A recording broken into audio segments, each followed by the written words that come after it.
ہاں وَسَيَعْلَمُ الَّذِينَ ظَلَمُوا أَيَّ مُنقَلَبٍ يَنقَلِبُونَ، ان قریب ظالموں کو پتہ چل جائے گا کہ ان کے ظلم کا انجام کیا ہونے والا ہے۔ ہاں وَلَا تَحْسَبَنَّ اللَّهَ غَافِلًا عَمَّا يَعْمَلُ الظَّالِمُونَ، اللہ تعالیٰ فرماتا ہے میری مخلوق کبھی بھی گمان نہ کرنا کہ اللہ ظالموں کے ظلم اور ان کے عمل سے غافل ہے، نہیں، اللہ ان کو ڈھیل دے رہا ہے، ڈھیل دے رہا ہے۔ اِنَّ بَطْشَ رَبِّكَ لَشَدِيدٌ، تو مشو مغرور بر، مولانا روم فرما دیں تو مشو مغرور بر، حلم خدا دیر گیرت سخت گیرت مر ترا، تو جو ظلم و ستم پر اتر آیا، تو نے مسجدوں کے سپیکر اتروائے، علماء پر فور شیڈول لگوائے، مسجدوں میں پولیس بوٹوں سمیت داخل ہوئی، ناموس رسالت کے قانون تمہیں 5 سال نہیں، آپ کہتے قریب ملک جو ہے وہ کل ان کا بیان لگا ہوا تھا، ملک غربت کی وجہ سے، ناخواندگی کی وجہ سے، کرپشن کی وجہ سے، اور جناب ملک اس تباہی پر پہنچا کہ احمد پور شرقیہ میں 2 لیڈروں کی خاطر لوگوں نے اپنے آپ کو جلا دیا۔ تو میں نے کہا 33 سال تو تم دونوں بھائیوں کو حکومت کرتے ہوئے ہو گئے، کل 70 سال ہے، تو تمہارا کام تھا نا کرپشن ختم کر۔ کس کو بتا رہے ہو کہ ملک میں ناخواندگی ہے؟ تمہارا کام تھا اتنے بڑے بڑے پلر نہ کھڑے کر دے، حضور دی امت نو تعلیم دلوا دے۔ تمہارا کام تھا کہ 2 لیڈروں کی خاطر قوم کے اندر غیرت پیدا کرتے، قوم کے اندر خودداری پیدا کرتے، قوم کے اندر قناعت پسندی پیدا کرتے، قوم کے اندر بددیانتی کو ختم کرتے۔ جب تم خود بددیانت ہو تو تمہاری رعایا 2 لیڈروں کی خاطر جان تو دینی پڑے گی نا۔ ہاں کس کو کہہ رہے ہو جی؟ یہ کل بیان لگا ہوا، تو میں نے کہا یہ بیان کس کو سنا رہے ہو؟ ہاں اسلام نافذ ہونے میں تو 2 منٹ کی دیر نہیں لگتی۔ عمر بن عبدالعزیز صرف مسجد میں خطبہ پڑھ کے گئے، جب باہر نکلے تو بگیاں کھڑی تھی، سرکاری پروٹوکول کھڑا تھا۔ عمر بن عبدالعزیز کہنے لگے یہ سارا کچھ کس لیے آیا؟ انہوں نے کہا حضرت تو ہمیں گھر پہنچانا ہے۔ فرمایا عمر اپنے پاؤں پر چل کر آیا اور پاؤں پر چل کر واپس چلا جائے گا۔ وہ سارے سرکاری، وہ ساری مشینری، وہ بیوروکریسی، وہ ساری اسی وقت سمجھ گئی تھی کہ آج کے بعد عمر بن عبدالعزیز کے ہوتے ہوئے کرپشن نہیں ہوگی۔ ہاں آپ نے فرمایا عمر جیسے پیدل چل کے آیا تھا، ان بگیوں کی ضرورت نہیں، یہ میرے باپ کا مال تھوڑا، یہ تو قوم کا خزانہ ہے، چلو واپس لے جاؤ۔ جب گھر پہنچے تو آپ کی بیوی بادشاہ کی بیٹی تھی، گھر پہنچ کر کہا آج عمر مسلمانوں کا حکمران بن گیا۔ 33 سال کی ضرورت نہیں ہوتی۔ عمر بن عبدالعزیز نے گھر جا کر اپنی بیوی کو کہا آج فیصلہ کرنا ہے تم نے کہ یہ ہیرے، یہ جواہرات، یہ زمینیں، یہ مربع، یہ باغات، یہ گھوڑے، یہ استبل، یہ تمہارے باپ نے ملک لوٹ کر خزانے سے دیے تھے، آج عمر بن گیا مسلمانوں کا حکمران، آج یہ فیصلہ کرو عمر رکھنا ہے کہ یہ مال رکھنا ہے۔ اگر مال رکھنا ہے تو عمر تمہیں ابھی طلاق دیتا ہے، اگر عمر رکھنا ہے تو یہ مال قوم کے خزانے میں جمع کرا۔ بس دوسرے دن ارباں پتی عمر بن عبدالعزیز کا خاندان امیہ ارباں پتی لوگ دوسرے دن فٹ پاتھ پر سوئے ہوئے تھے، کوٹھے چھوڑ کر، خزانے چھوڑ کر، ان کو پتہ اوپر عمر آ گیا۔ بس بات تو ختم ہے، اتنی دیر میں اسلام آ جاتا ہے، نہ یہاں بلوں کی ضرورت ہوتی ہے، مسجد سے گھر پہنچتے پہنچتے اسلام آ جاتا ہے۔ 33 سال تم لوٹ مار کر رہے ہو، اور کس کو کہہ رہے ہو کہ یہ ملک ناخواندگی کی وجہ سے اے پلر نہیں سن نہ کھڑے کر دے، 1 کروڑ دا پلر تسی کھڑا کیتا ہے تے جا کے وہ احمد پور شرقیہ والے تے گھر دینے سن۔ انہوں نے دیکھی جو کوئی نہیں چیز تھی تو انہوں نے کہا چلو 2 لیٹر تیل سے ہو سکتا ہے ہمارا مستقبل سنور جائے۔ اس واسطے ہم جس نظام مصطفیٰ کی بات کر رہے ہیں، تاریخ لبیک یا رسول اللہ، بس اس کا یہی نعرہ ہے کہ پاکستان کا مطلب کیا، دستور ریاست کیا ہوگا، بس حضور کا دین اب تخت پر لانا ہے۔ اسی اس واسطے تک کہنے ہیں انہیں جانا انہیں مانا، نہ رکھا غیر سے کام، للہ الحمد میں دنیا سے مسلمان۔ انہاں دی تعریف کرو جنہاں دی تعریف کرن تو بعد پچھتاوا کوئی نہیں، ہاں جی، جنہاں دی تعریف کرن تو بعد کنڈ نہیں لگدی، جنہاں دی تعریف کرن تو بعد بندہ ہو رشتہ پاندا، ہووے بھی کانسٹیبل تے 60 لاکھ جنازے بندہ آ جاندا، ہووے ترخان دا پتر تے سید زادہ دے پیر چم دیندا، ہووے ترخان دا پتر تے مصور پاکستان انہوں قبر وچ اتار کے اودے نال گل کر دیندا، ہووے مصور پاکستان تے دیدار علی شاہ مصلے تے کھڑ کے گل کرے، انہاں کہ یا رسول اللہ ساری زندگی نمازاں پڑھائیاں، روزے رکھے، حضور کدی خواب وچ بھی دیدار نہیں کرایا تے اج ترخان دے پتر دے جنازے وچ تشریف لے آئو، انہاں نال پیار کرو، کیوں جی ہووے ترخان دا پتر تے حضور بنفس نفیس لاہور جنازے وچ علم الدین دے آ جان،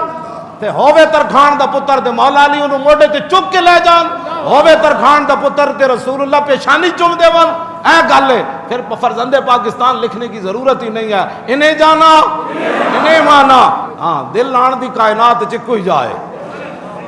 اور رسول اللہ دی ذات ہے،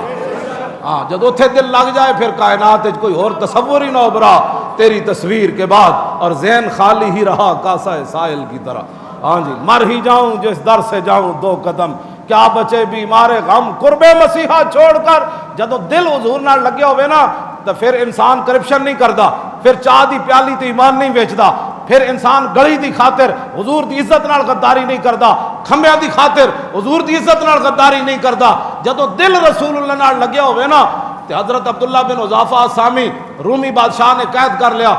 تے بڑے حسین و جمیل جرنیل، وہ کہنے لگا یار تو نصرانی ہو جا عیسائی ہو جا میں تنوں ادھی سلطنت دے دیاں گا، تے عبداللہ بن حذافہ سامی فرمان لگے ہوش کر تو کدے نال گل کر رہا، تو ادھی نہیں تو پوری دے دے، پھر پوری دے دے، پھر پوری دنیا دے دے، میں محمد عربی نال اکھ جھپکن دی دیر بھی غداری نہیں کر رہا، اے رسول اللہ دا دین ہے، ہاں جی اے حضور نال وفا ہے، ہاں اتنے چاہ دی پیالی تے لوگ ناموز رسالت تے موضوع بدل دیں دیں، ہاں جی چاہ دی پیالی ہوتے لوگ اپنے وفاداریاں بدل دیں دیں، جے دل رسول اللہ نال لایا ہوئے نا، تے عبداللہ بن حذافہ سامی نے جدو ایک گل کی تھی انہیں کہتا ہے میں مار دیاں گا، انہیں کہا مار یہ تے سستا سودا ہے مار، ہاں جی ایک گل کوئی نہیں، یہ تے خالی یہ تے حضور دے غلامن،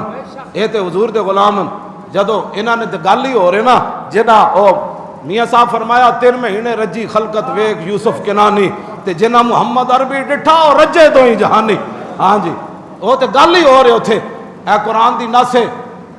72,000 جادوگر موسیٰ علیہ السلام دے مقابلہ، اندر کوئی شے ہوئے نا تو پھر انسان حالات دا مقابلہ کر لیندا، جی اندر نہ ہوئے تو گھر بیٹھے ہاں بچے باہر نہ نکلی، ہاں بچے باہر نہ نکلی، وہ حالات نہیں ٹھیک، وہ بچے باہر نہ نکلی، وہ چھڑو ممتاز قادری دا وہ نے کیوں قانون آتے، پھر لکھن تعویلاں کردہ، اقبال کہندا پختہ ہوتی یا عقل اگر مصلحت اندیش ہو، عشق ہو مصلحت اندیش تو ہے خام ابھی، اقبال کہندا جڑا اگر مگر کردہ ہے سمجھ لویں یہ عشق کوئی نہیں، عشق اگر مگر نہیں کردہ، اس عشق صرف یہ دیکھتا ہے کہ میرے نبی کا مقام کیا، میرے نبی کی عظمت کیا ہے، 72,000 جادوگر موسیٰ علیہ السلام دے مقابلے چاہے، 72,000 جادوگر جدو نبی دا احترام کر دیتا، صرف اتنا پوچھ لیا قالو یا موسیٰ اما ان تلقی و اما ان نکون اول من القا، کہنے لگے موسیٰ پہلے تسی جادو وکھاؤ گے یا اسی وکھائیے، تمام عبداللہ بن عباس تو لے کے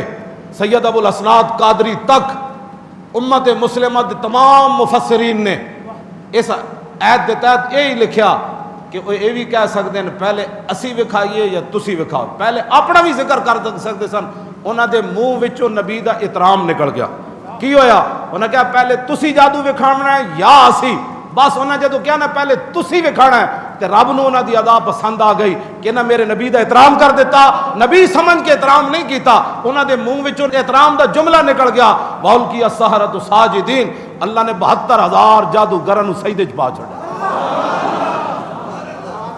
سمجھ آئی جی، نبی سمجھ کے نہیں، وہ بھی کلیم اللہ دا ادب ہو جائے، جے نبی سمجھ دے تو مقابلے آندے کیوں، انہاں دے منہ وچوں نبی دا احترام نکل گیا، جملہ نکل گیا، تے رب نے فرمایا نہیں تسی موسیٰ دا احترام کر دیتا ہن میں تانوں کافر نہیں رہن دینا،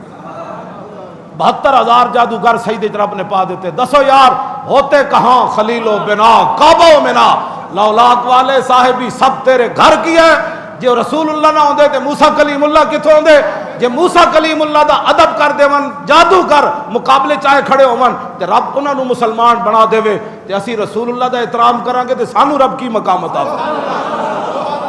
تسی سوچ سکتے ہو جڑے تسی حضور دے احترام دیاں گلاں کردے ہو، ہاں کیوں جناب اے سوچا کرو، جادوگر اتنے پتہ ہے پھر جادوگر جدو سجدے پہ گئے نا فرعون اپنے آپ تو باہر ہو گیا،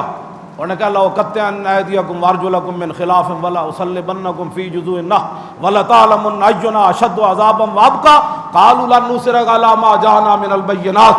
فَاقْضِ مَا أَنتَ قَاضٍ إِنَّمَا تَقْضِي هَٰذِهِ الْحَيَاةَ الدُّنْيَا إِنَّا آمَنَّا بِرَبِّنَا لِيَغْفِرَ لَنَا خَطَايَانَا وَمَا أَكْرَهْتَنَا عَلَيْهِ مِنَ السِّحْرِ وَاللَّهُ خَيْرٌ وَأَبْقَىٰ،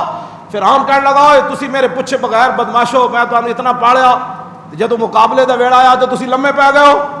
میں تواڈے ہاتھ کٹ دیاں گا، میں تواڈے پیر کٹ دیاں گا، میں تانوں سولی چاڑ دیاں گا، تساں کی کیتا ہے میرا نک کٹا دیتا ہے، میں تانوں موسیٰ دے مقابلے کھڑا کیتا ہے تسی سجدے پہ گئے ہو، میں تانوں انج کر دیاں گا، جدو ایمان اندر وڑ جائے نا پھر اگر مگر نہیں کرتا. تے جادوگر نے نہیں کیا دیکھتے ہیں سوچتے ہیں نہیں تو نہ ساڈے ہاتھ نہ کٹی, ہاں تو ساڈے پیر نہ کٹی, تو سانو سولی نہ چڑھاویں. جادوگر جدو سجدے چ اٹھے نا تے فرعون نے لائی دھمکی, انہاں کہا فق دے ما انتقاد, انہاں کہا جو کرنا ہی کر لے ہو تو کی کر سکنا, اے ایمان ہے. ہاں جی کلمہ حضور دا پڑھے ہوئے تھے حالات نہیں ٹھیک, میں کہا تو جادوگر جتنا بھی مضبوط نہ ہو سکے ہو. تو پتہ ہے ساڑھے مفسرین نے کی لکھیا, جدوں سجدے چ پے نا انہیں جنت بھی ویکھ لئی. ہاں جی جنت جنتیاں دے ٹھکانے بھی ویکھ لے, ایتھے ایتھے فلانے نے رہنا ہے, تے جنت جو نہ اپنا مقام بھی ویکھ لیا, اسی کتے رہنا ہے. دسو یار جدو رسول اللہ فرما گئے میرے امتیاں واسطے میں جو موجود ہاں, ہاں جی میں انہاں دی شفاعت کراں گا. حضور نے فرمایا میری قیادت وچ سچ چلنا ہے, تے تانوں مینوں کدی کوئی پریشانی ہونی چاہیے تھی؟ ڈر تھا کہ اسیاں کی سزا اب ہوگی یا روز جزا, ڈر تھا کہ اسیاں کی سزا اب ہوگی یا روز جزا, دی ان کی رحمت نے صدا یہ بھی نہیں وہ بھی نہیں. بس کیوں جی. اور جادوگر اتنے مضبوط ہو گئے پھانسی دا, تے جناب ہاتھ پیر کٹن دا حکم انہیں دیتا. انہیں کہا کارو فق دے مان تقاد, پنجابی میں دا ترجمہ نہیں کرتا, پنجابی دا ترجمہ بڑا ڈاڈا. انہیں کہا کر لے جو کر نہیں کر لے, اسی نہیں ہٹ دے. موسیٰ علیہ السلام جلاد آ کھڑے ہومن تے فرعون دی ساری فوج کھڑی ہوئے تے کہے میں تانوں مار دیاں گا کٹ دیاں گا. قرآن کتنی جگہ قرآن وچ موجود ہے. انہیں کہا نا نا نا ہن اسی موسیٰ نو نہیں چھڑ سکتے.